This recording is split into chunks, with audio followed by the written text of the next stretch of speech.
राजा म्हणाला, ठीक आहे, मी शिकारीला जातो उद्या. आणि राजाने महर्षी वसिष्ठांच्या आज्ञेनुसार राजा शिकारीला गेला. राजा दिवसभर वणवण हिंडला, मात्र एकही शिकार भेटली नाही. राजाला फार वाईट वाटले. आणि श्रोते होईल, एक लक्षात ठेवा, पूर्वीच्या काळी युद्धावर जाताना किंवा शिकारीला जाताना स्त्रिया आपापल्या पतीला ओवाळायच्या. म्हणजे दक्षिणा जर तुम्हाला काही द्यायची असेल तर वापस रिकाम्या हाताने फिरू नका. एकतर युद्धावर गेलात तर विजय प्राप्त करा, आणि शिकारीवर गेलात तर एखादं सावज पकडून आणा, असा त्याचा अर्थ होतो. त्यामुळे राजाने जोपर्यंत शिकार भेटत नाही तोपर्यंत शिकार येऊन परत यायचं नाही. राजा रात्रीच्या वेळेस एका झाडावर जाऊन बसला. समोरच सरोवर होते. त्याला वाटले रात्रीच्या वेळेस कोणीतरी श्वापत पाणी प्यायला येईल. अशा वेळेस श्रोते हो, श्रावण बाळ हा आपल्या वृद्ध मातापित्यांना घेऊन काशी यात्रेसाठी निघाला होता. आणि तो त्याच मार्गाने जात होता. आपल्या मातापित्यांना त्रास होईल म्हणून तो सकाळी प्रवास न करता रात्री प्रवास करायचा. सकाळी आपल्या मातापित्यांना त्यांची जी कावड होती ती एखाद्या झाडाखाली टेकवावी आणि रात्री पुन्हा प्रवासाला लागावं. असं चालत असताना रात्री एकदम श्रावणाची आई म्हणाली, श्रावणा, अरे तुला किती त्रास होतो रे, आमच्यासाठी तुला काहीही करावं लागतं. आता हेच बघ ना, तू इतका तरुण आहेस, तुझं हे लग्न करण्याची वेळ, सगळे उपभोगांचा भोग घेण्याची वेळ, आणि तुला आमची सेवा करावी लागते. पण आमचा नाईलाज आहे, आम्हाला आमच्या डोळ्यांनी साधं दिसत नाही रे.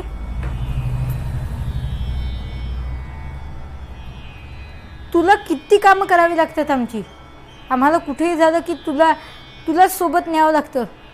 किती तुला त्रास द्यायचा रे. कधी कधी आम्हाला फार तुझी कीव येते की तुला किती त्रास द्यावा.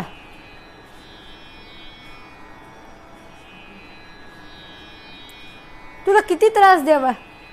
वेळोवेळी तुला पाणी मागावं लागतं, वेळोवेळी तुला खायला मागावं लागतं. आता हेच बघ ना, किती वेळापासून मला भूक लागली आहे, तहान लागली आहे, पण तुला मागावंसं पण वाटत नाही पाणी. तुला किती त्रास द्यावा. श्रावण म्हणतो, आई,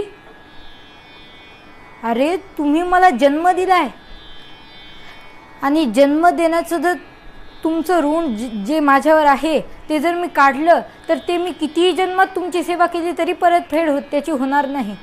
आणि तू काय म्हणतेस, आणि तू मला हे आधी का सांगितलं नाही की तुला तहान लागली आहे. तुम्ही थोडा वेळ इथे थांबा, मी आत्ता तुमच्यासाठी पाणी आणतो.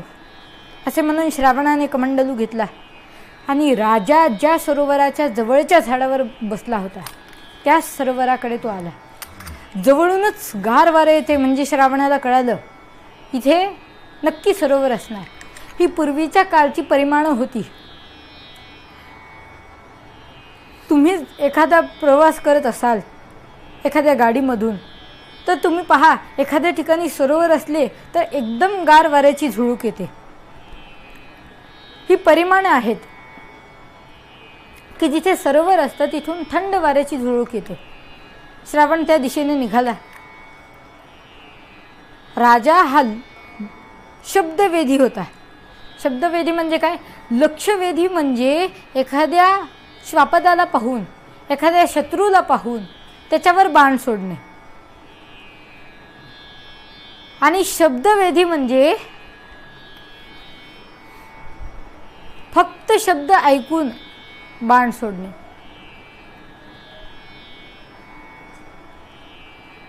राजा शब्दवेधी होता. तो त्या प्रकारच्या शब्दवेधी बाणांचा अभ्यास करत होता. आणि त्यावेळेसच श्रावण त्या सरोवराजवळ आला आणि आपला कमंडलू त्या पाण्यात बुडवला. श्रोते हो, एक लक्षात ठेवा, सायन्सने पण हे आत्ता सिद्ध केले की कधीही रिकामं भांडं हे रिकामं भांडं नसतं.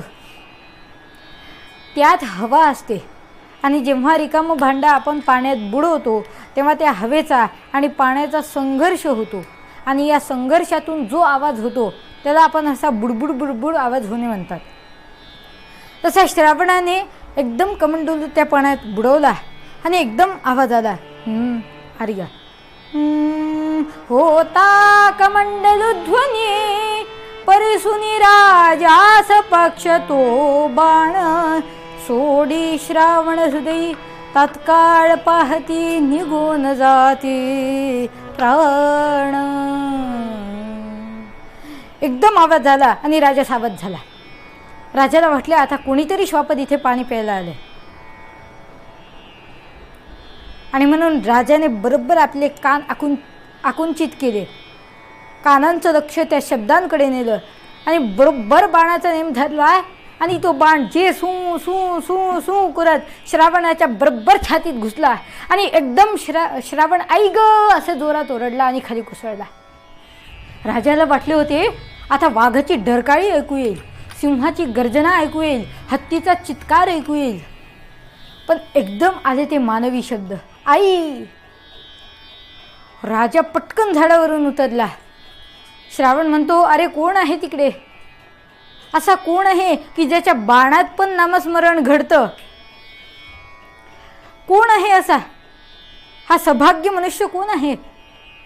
श्रावण म्हणतो कोण्या सौभाग्याचा बाण करीत आला नामस्मरण हृदय निवाले संपूर्ण केले पावन मज लागी.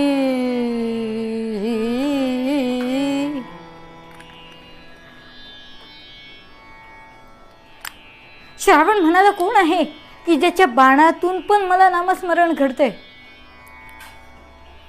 राजा एकदम झाडावरून खाली उतरला, धावत गेला आणि पाहिलं तर काय, तरुण सुकोमल असलेला एक पोरगा तरुण तिथे त्याला दिसला.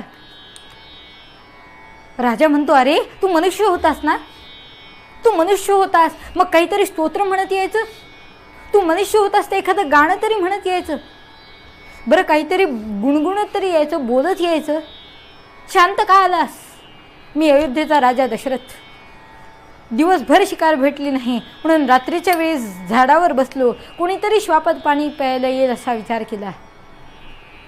तू काहीतरी म्हणत यायचं ना रे बाळा.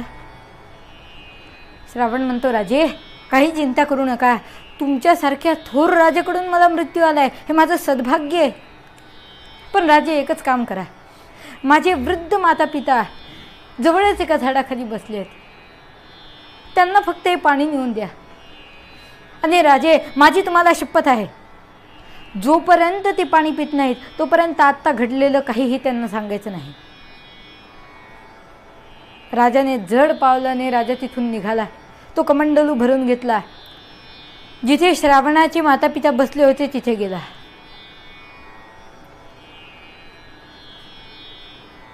श्रोते हो, श्रावणाच्या माता पित्यांना डोळे नव्हते, ते अंध होते. मात्र एक लक्षात ठेवा, भगवंत कधीच कोणासोबत अन्याय करत नाही. ज्या व्यक्तीचे एखादं इंद्रिय कमी असतं त्या इंद्रियाची ताकद, त्या इंद्रियाची शक्ती दुसऱ्या इंद्रियात जाते. भगवंत ती ताकद दुसऱ्या इंद्रियात देतो. श्रावणाच्या माता पित्यांना दिसत नव्हतं, मात्र त्यांचे कान अगदी तीक्ष्ण होते. फक्त पालापाचोळ्याचा आवाज आला आणि म्हणता श्रावणा आलंच का रे? फार लांब तर जावं लागलं नाही ना? पाणी जवळच भेटलं ना? अरे श्रावणा बोलत का नाहीस? तू आमच्यावर रुसला का? वेळोवेळी तुला काम सांगतो म्हणून आमच्यावर रुसलास का? काय झाले श्रावणा, काहीतरी बोल. रुसला कसा श्रावणा, रुसला कसा श्रावणा, रुसला कसा श्रावणा. मदामुळे तुझा सौख्य ना, माझ्यामुळे तुझं सौख्य ना. रुसला कसा श्रावणा, रुसला कसा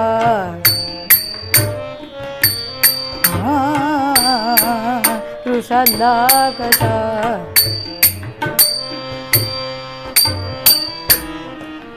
तवा माता पिता आंधळे, काशी यात्रे नेसी बळे. तवा माता पिता आंधळे, काशी यात्रे नेसी बळे. किती होती जीवा यातना, किती होती जीवा यातना. रुसला कसा श्रावणा, रुसला कसा श्रावणा, रुसला कसा, रुसला कसा, रुसला कसा श्रावणा.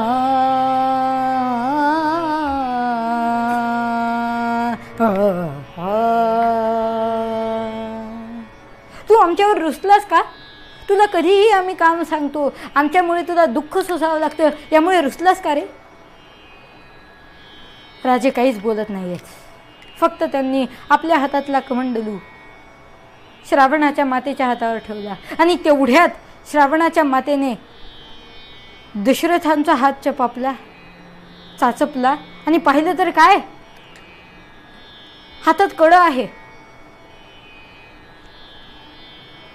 दोन्ही हातात बाजूबंद आहेत, डोक्यावर मुकुट आहे. श्रावणाची माता म्हणते, हा हा आमचा कमंडलू आमचा आहे, राजा आमचा कमंडलू आहे हा, पण हा हात आमचा नाही आहे.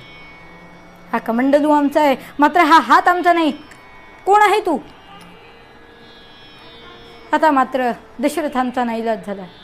ते म्हणतात, आई साहेब तुम्ही थोडं पाणी प्या, मी सगळं सांगतो. सगळं सांगतो? काय सांगतो? एखाद्या राजाने विना परवाना आपल्या राज्यात प्रवेश केला म्हणून त्याला आपल्या बंदिवासात तर ठेवले नाही. एखाद्या श्वापदाने त्याला फाडून तर खाल्ले नाही. अरे काय झाले राजा? आईसाहेब तुम्ही थोडं तरी पाणी प्या, मी सगळं सांगतो. श्रावणाची माता म्हणते, राजा आम्हाला तहाने आमच्या पुत्राची तहाने, आम्हाला तहाने ती आमच्या पुत्राची तहाने, आमच्या मुलाची तहाने. आणि त्या मातेने तो कमंडलू घेतला आणि हे भिरकावून दिला. आम्हाला तहाने ती आमच्या प्रेमाची तहाने, आमच्या मुलाच्या प्रेमाची तहाने. कोण आहेस तू? आता मात्र दशरथांचा पूर्ण नाईलाज झाला. दशरथ म्हणतात, आईसाहेब मी अयोध्येचा राजा दशरथ, शिकारीसाठी म्हणून वनात आलो होतो. दिवसभर शिकार भेटली नाही. आता रात्री तरी या सरोवराजवळ कोणीतरी श्वापद येईल असा विचार केला. झाडावर बसलो आणि बस राजा बस, एकही शब्द बोल नको. आणि तू आमच्या मुलाला मारलंस हेच म्हणायचंय ना? अहो ऐकलं का? ह्या राजाने आपल्या मुलाला मारले. आता आपल्याला जगायचं नाही. कशासाठी जगायचं? कुणासाठी जगायचं? या राजाच्या दरबारात, या राजाच्या दारात कुत्र्यासारखं जीणं जगायचं नाही. आता आपल्याला जगायचं नाही. मात्र राजा ऐकून ठेव, मी तुला शाप देते. ज्याप्रमाणे तू आमच्या मुलाला मारलं आणि आम्ही आता तडफड करत आहोत आमच्या मुलासाठी, मी शाप देते तुला, तू पण पुत्र पुत्र करून मरशील. तुला अनेक पुत्र असतील पण एकही पुत्र तुझ्यासोबत नसेल. त्या त्यांना शाप देतात. प्राणांत काली शापिती त्या नरेशा, तू पुत्र पुत्र करुनी मरशील ऐसा. ऐसे वदून त्यजिला मग देह त्याने, राजा सहर्ष मनी विषाद मानी. राजा, तू पण तेव्हाच मरशील, तू पुत्र पुत्र करून मरशील, पण तुझ्याजवळ एकही मुलगा नसेल. दशरथांच्या डोळ्यात अश्रू होते, मात्र मुखावर हास्य होतं. याला उग्र मंगल म्हणतात. श्रोते हो, जे उग्र आहे पण मंगल आहे.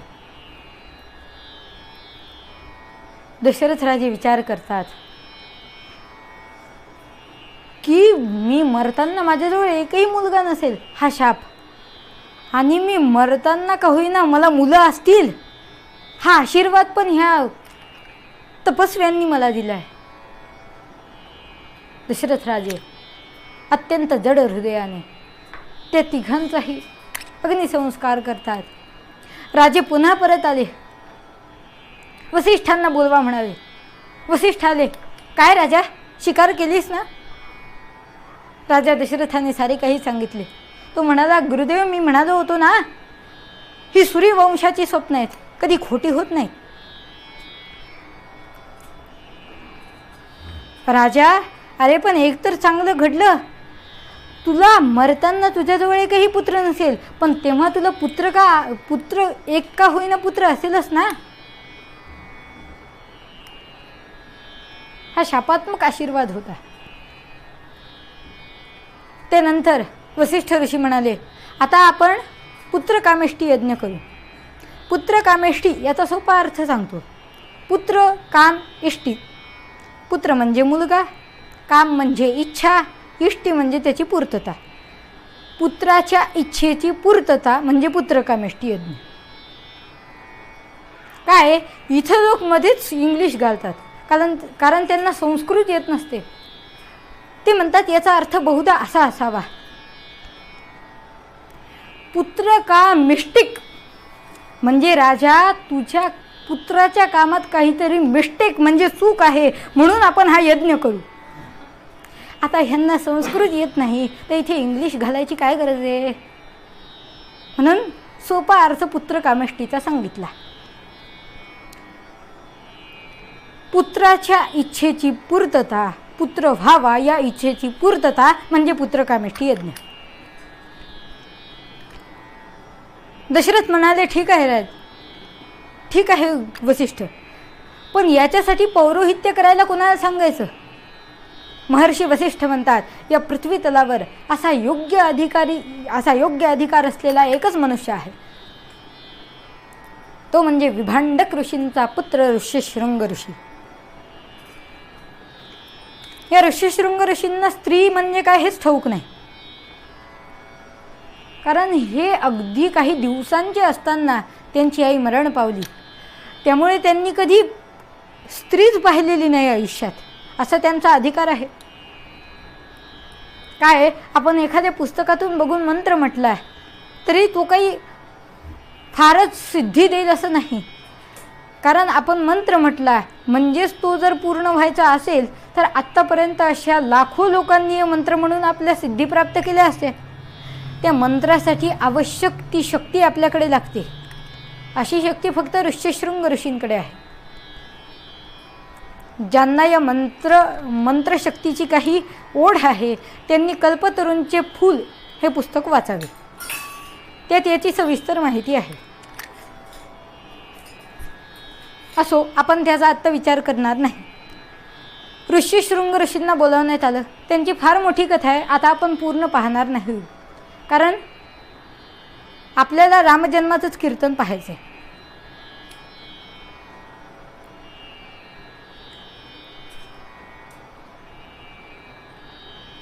त्यानंतर ऋष्यशृंग ऋषींना बोलवण्यात आलं आणि राजा बोले दळ हाले या युक्तीप्रमाणे सगळीकडे पुत्रकामेष्टी यज्ञाची तयारी सुरू आहे.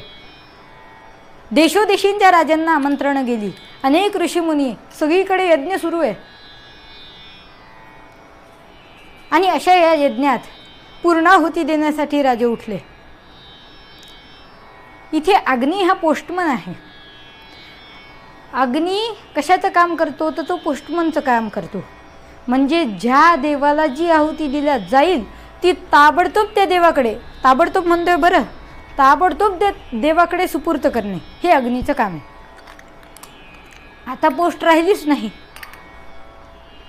आता आम्हाला मेसेज पाठवायचा असेल तर व्हॉट्सअपच उघडतो आम्ही. आता पोस्ट राहिली नाही, पण ज्या काळात पोस्ट होती तेव्हा ती कधी पोहोचायची? मुलगा झाला आहे, हो, तर मग मुलगा झाला आहे त्याच्यासाठी पत्र पाठवूया. हो, पाठवू पत्र, लिहिलं पत्र. तो जो लिफाफा होता त्यात ते पत्र टाकलं, पोस्टामध्ये टाकलं. आणि ह्या पोस्टमननं ते कधी पोहोचवलं असावं? तिकडे ज्याचा जन्म झाला होता त्याचा अंत्यसंस्कार सुरू आहे आणि जन्म झाला याची तुम्हाला आम्ही खुशखबरी तुम्ही आम्हाला दिली, याचे आम्ही तुम्हाला अभिनंदन करतो. याचे पत्र कधी? तर त्याच मुलाचा अंत्यसंस्कार झाल्यानंतर. म्हणजे त्या काळात फार उशिरा पोस्ट जायची. म्हणून बघा, पोस्टाची जी पेटी असते तिचा रंग पण लाल आहे. ते अग्नीचं द्योतक आहे. अग्नी ताबडतोब त्या देवाला ती आहुती सुपूर्त करतो. अशा सर्व आहुती दिल्या जात आहेत.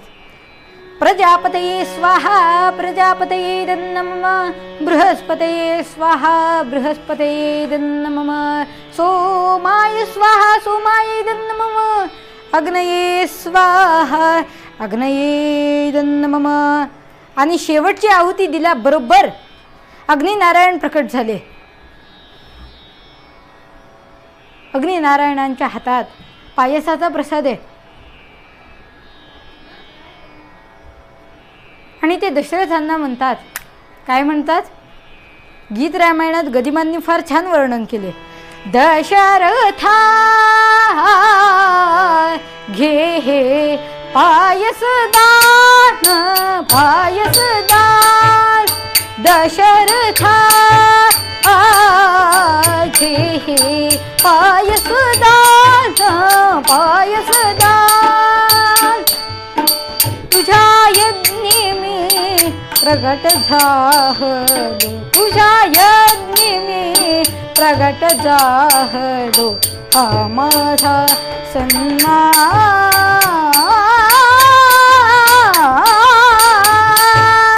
दशरथा घे हे पायसदान दशरथ.